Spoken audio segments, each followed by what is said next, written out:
And this leads him through certain strange passageways to House Heaven, where the house souls have gone after their death. And basically, he has to negotiate House Heaven, which is not a very happy place for humans. There's a lot of houses seem to resent humans for what they've done inside them when they were, in earthly form. And he has to negotiate House Heaven and hopefully find his true love again, Helen. Good synopsis. Daniel, did you have any questions? Well, I mean, in general, I think Bizarro just takes more chances, and from a lot of the stuff that I've read so far, I mean, it seems like it's more, I think, how do I say it? It seems like it's accessible to people who may not, read genre fiction all the time and that sort of thing. Whereas, the horror community can be a little inclusive and, have this sort of feeling of, traditionalism. Bizarro totally, I think, trumps that idea of that, you have to follow this certain pattern of writing. And, I mean, is that kind of what you guys are going for, is to trump that idea of that, you have to follow this certain pattern and what is literature and all that? Well, yeah, Bizarro isn't focused on one particular established genre. It dabbles its feet in all genres. But again, the key is the focus is on the weird. It could be weird with mystery elements, weird with horror elements, weird with romantic elements, weird with all those elements just slammed together. But so in that way, I consider Bizarro almost like an umbrella where many varieties of weird can come to rest. But at the same time, I want to mention some of the things that Bizarro is not. And it's not all kinds of weird. You might think I'm talking out of both sides of my mouth when I say this, but I'm not. Bizarro is not about being totally random. By that I mean it's not about being nonsensical, about throwing things against the wall and not really caring where they fit. It's not about that. We care about story. We care about character. And so in that regard, it's not weird for the sake of being nonsensical. I'd rather hope that it's weird for the sake of being interesting.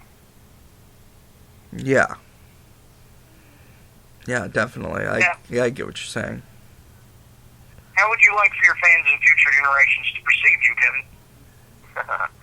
Oh, boy. Hopefully as somebody who, at the very least, gave them a little bit of pleasure by returning the pages of a book. Just a little bit. Just a little bit, that's all I ask. But if I can get more than a little bit, I'll be very happy. Can you tell us anything about your next novel? I know you're working on one. I am working on one currently. Hopefully I'll be done for July. We hope. Got to be devoted. Basically, like I said, Space Walrus had slightly a darker ending, perhaps. Well, generally, if I write a book that has a slightly darker ending, my next one will kind of be a polar opposite of that. But we'll have sort of reflect certain elements of the other one back. So it says, oh, well, I know that was sad, but maybe we can be a little happier next time. So I will say that maybe my next book will not be quite as dark. And it might have something to do with the Mushroom Kingdom. But that's not it. I can say that is great. You mean the Mushroom Kingdom in the Nintendo? Yeah. Well, that's not all I can say at the moment. Okay. We won't press you anymore. But I'm not finished and it's not scheduled, so I really can't say too much about a book that's not finished and not scheduled. There we go. Right, it's not even confirmed. Well, I hear you, but I mean, it sounds interesting. Two more questions, and then the clock's going to get us, as it usually does. Unpublished works. You have several that were hinted at in Greatest Fucking Moment in Sports, like Coming Soon is what it said. Bonneville Bones, Bugaboo, Voluptuous Sunrise. What's the status of these? Are you going to revisit them later? Or? Bonneville Bones especially. That might be one that I might feel like working on that one after the book I'm working on currently.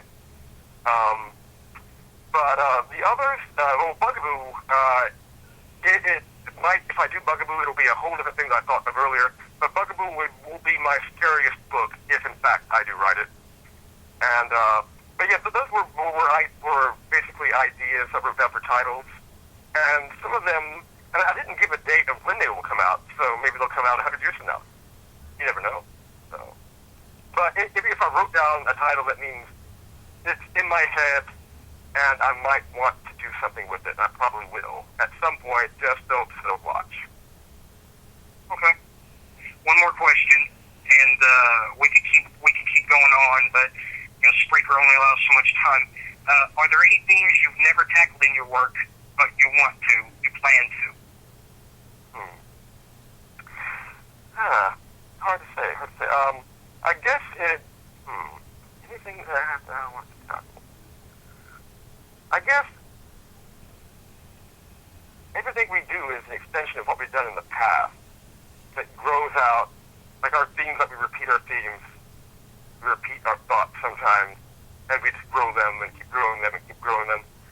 I guess more what I want to do is write a book that I feel is like an ultimate expression of something that I want to express. Now, I can't say what that expression is, because I don't have the idea yet. I think, like, the Space Walrus, I believe, is currently the closest I've come to a book that fully expresses something that I want to express. So it's really but I guess one of my keys in writing is, like I say, I like to make people feel emotional connections with things they would not ordinarily feel they would be able to connect with, like walruses, the washing machine. I want to, like I said, I really, if I could make a character, the reader, fall in love with the strangest, most bizarre character, then I'm happy. And I keep trying for that. And maybe at some point I will do the ultimate book that expresses that. Okay, well, you got some friends here at Surreal Grotesque, and if you ever want to submit a story or an editorial, or even just ask us, we'll promote whatever project you have in the pipeline. And we thank you so much for coming on, Kevin, and it's always a pleasure to see you around town and everything. So, no, thank you. Okay, and I guess we'll be back. All right, so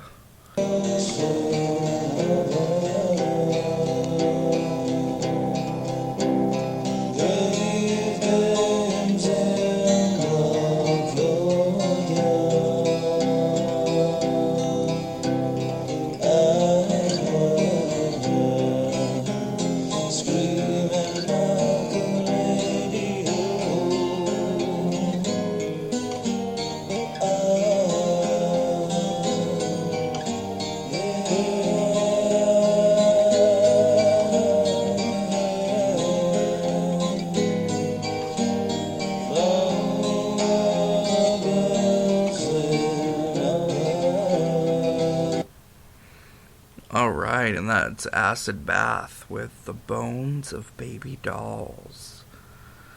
Yeah, that's a creepy album cover with John Wayne Gacy painting on the cover. John Wayne Gacy's always creeped me out. But anyway, so to conclude our podcast for the day, I am going to play a story recorded by Sean Thompson that's going to be in the next issue of Surreal Grotesque. It's called Watched.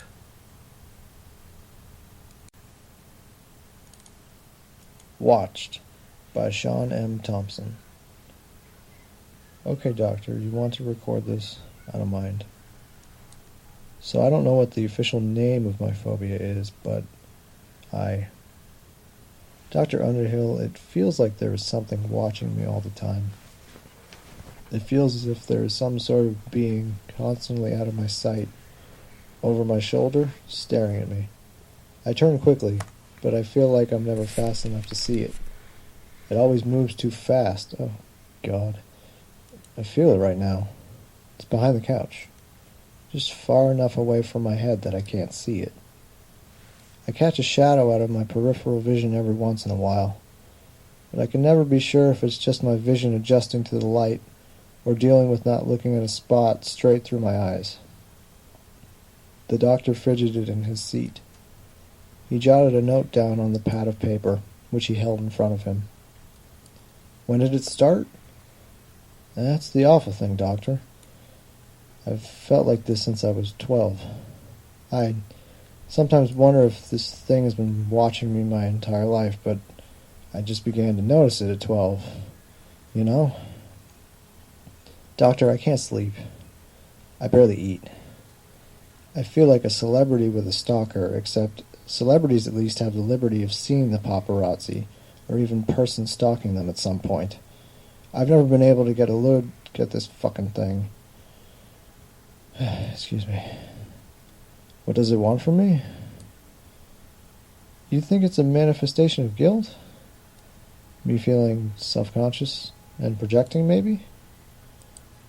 Okay, hey, you want me to talk, and you'll tell me at the end, fine by me. At work, I work at a convenience store as a cashier. I feel it behind me when I'm on the register. It never says anything, but I sense it in the back seat of the car when I drive to work. But it's always able to lean just enough that I can't see it in the rearview mirror. Am I crazy, Doctor? Tell me honestly. Am I crazy? What do I think it looks like? I picture it as a walking shadow. That's how it blends in, at least when I picture it. It hides in the shadows. But, of course, I never get a solid glimpse of it, so how would I really know? No, my family doesn't have a history of mental illness. I asked my mom and my dad, and neither of them have a history of schizophrenia in their families. Diabetes, heart disease, and depression, but no schizophrenia. How can I explain this so that you best understand?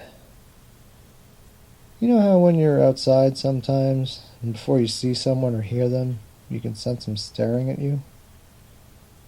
And then you look and see that, yes, someone is staring at you. You know, you confirm it. I have this feeling, this unshakable knowledge, something is not just looking at me, but right behind me, and it never goes away. In the bathroom, driving, at work, eating, sleeping, it never goes away. I need to learn how to make this go away. I'm losing my fucking grip, Doctor. What? Okay, yes, I'll breathe and try to calm down. Yes. Deep breaths. Okay. One in. Hold it for 6 seconds. Okay. And then breathe out. Okay, I'll try to slow my breathing. Thank you, Dr. Underhill. I've asked my sister, my dad, my mom, and my friends if they see anything. They all say the same thing. They don't see anything. Do I have a fucking tumor or something? Am I dying from a gigantic brain tumor? Okay, I'm breathing deep. I'm sorry. I'm at the end of my rope, Doctor. Please. Tell me what to do. Doctor, please tell me what to do.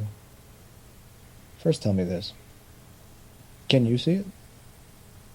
Can you see this fucking thing, which never leaves me alone for one solitary second of my day?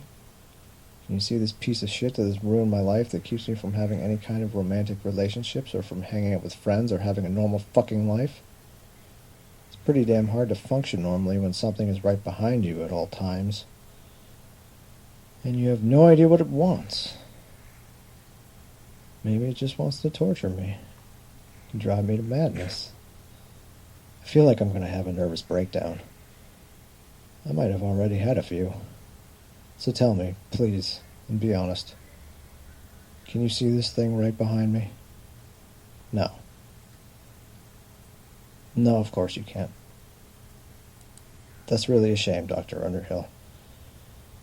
Yes, I'll come back in next week. I'll make an appointment with your secretary.